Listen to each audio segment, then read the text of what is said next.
जवळजवळ 36 तासापासून पावसाची उघडीप होऊन सुद्धा शिरोळ, हातकणंगले, मिरज, पलूस या तालुक्यामध्ये कृष्णा, वारणा, पंचगंगा, दूधगंगा या नद्यांच्या पाण्याची पातळी कमी होत नाही तर वाढत चाललेली आहे.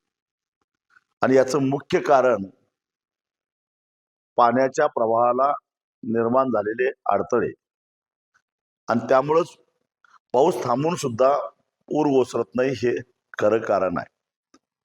मी हे यासाठी सांगतोय कारण शक्तीपीठ महामार्ग झाला तर बुधगाव ते दानोळी हा रस्ता होत असताना जवळपास 15 किलोमीटरचा 50 फूट उंचीचा भराव पडणार आहे कृष्णा आणि वारणा नदीच्या पात्रामध्ये.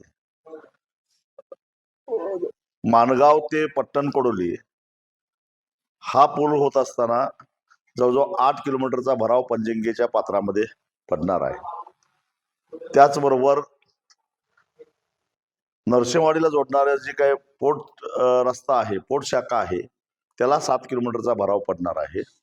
कात्यायनी मंदिर ते ज्योतिबा हा रस्ता तयार करत असताना जवळजवळ 7-8 किलोमीटरचा भराव पडणार आहे.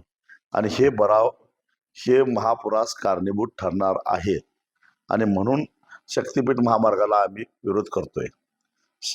आज जे शक्तीपीठ महामार्गाचं समर्थन करतायत काही स्वतःच्या स्वार्थासाठी, काही आर्थिक आमिषापोटी, त्यांनी येऊन बघावं सध्या पूरस्थिती काय आहे.